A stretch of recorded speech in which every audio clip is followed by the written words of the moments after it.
I'm calling for emergency family shelter. I have 2 twins. My family is in emergency need of housing. I'm a single father with a 14-year-old daughter looking for a place.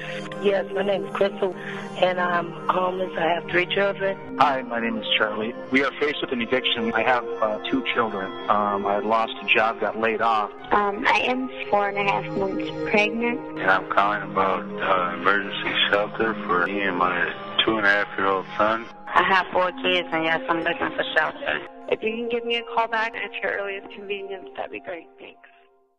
How severe is child homelessness in your area? We see very young children. I say that we more than half, and last year it was about 60% of our people were kids. But the vast majority of those kids are 10 years old or younger. We have seen a tremendous influx in families. And the majority of our statistics show that most of the children who come into the network are under the age of 5 years old. We also have a pretty good number of 2-parent families, and they can have one little baby all the way up to folks who just moved out, or mom and dad who had 4 kids. We're seeing a number of families who call us who are homeless due to foreclosure. And these are families who've probably never experienced this before, who don't know how to navigate the social services system, and who are not taking advantage of circumstances. They are simply trying to find their way.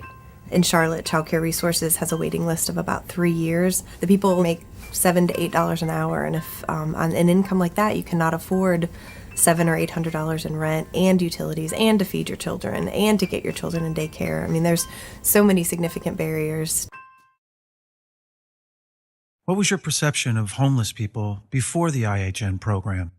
Maybe a family of people that were not in the best clothes and were kind of hungry and just living on the streets, It's when if you don't have a home and you're out on the streets and you don't have anyone to take care of you.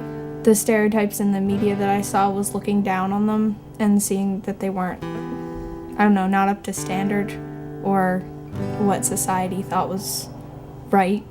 Gosh, my definition of being homeless would be, how did I feel? Scared, hopeless, abandoned.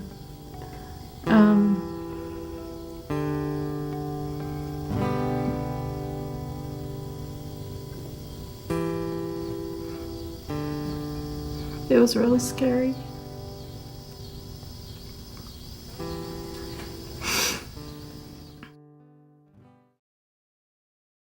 Since volunteering at IHN, what is your perception of homeless people now? And the reality is that it's more kids, it's more families, it's more people that maybe have had a bad break or a couple of bad breaks or bad decisions that have just totally floored their lives and just pulled the rug out from underneath them.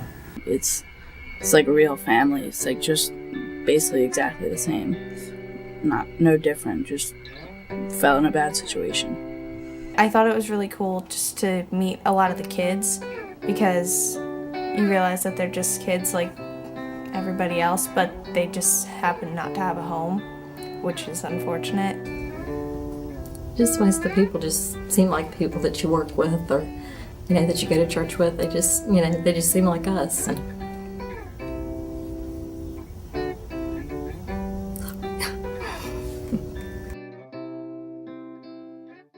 So how did the IHN program change your life?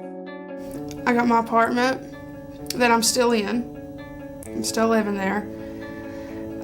Went to school, finished school, got a job, and I'm doing all right now. Just stay on the path. They've definitely kept us off the streets, from sleeping in our car. We're not just looking for handouts. We're really in a tough situation and need help, and when that help is given and we're on that solid foundation that Seacoast IHN gives us, we give back, and it's that gift that just keeps on giving. Going and getting the key the other day and looking back to where we were versus to where we are, I did not know what to do. And it was just like, my kids finally have their own room, and I was just like, oh my goodness. I've just gotten a lot more done, and I'm really grateful for the resources that Interfaith has put in my lap, so to speak. I mean, it's just been really good for me and my son. And I think that it's helped my children become better people. It definitely teaches them respect and true selflessness. It's the most amazing thing I have ever gone through in my life. So why is it so important to be involved in this program? The gratification of knowing that you spent like 2 hours of your night and you helped someone out a lot. The longer I've done it, the more families I've come to know and grown attached to, and it's like you don't want to lose touch with them, and you're happy that they're moving on, but you don't want them to. Not only is it fun, but you know you've done something right and that has helped someone else have a good day. We don't realize, hey, wow, we've got a great home. We've got we always have food. We always have warmth. Yeah, we take it for granted. But I mean, they can be completely and fully grateful for just the littlest acts of kindness. Right after I leave, after volunteering for a night, I kind of look at myself and go, wow, I'm lucky. And just seeing those little smiles on their faces, or seeing the smiles on the parents' faces when they see their kids having fun, I don't know, something about that just makes me happy.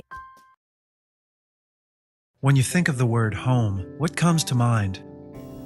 Well, there's a plaque that you might see that says, "Home is where your story begins." And I guess I agree with that. It's not like in a certain place, it's just wherever your family is and your friends are.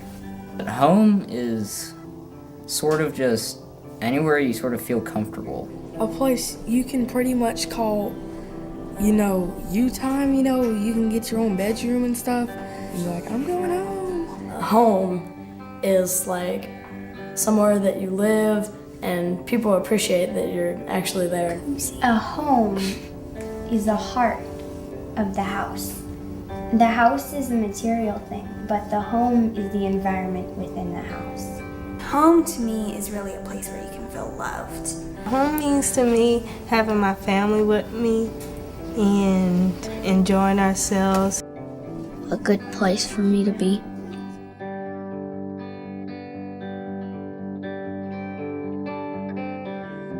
Every child deserves to be healthy, to be educated, to be housed, and to be hopeful.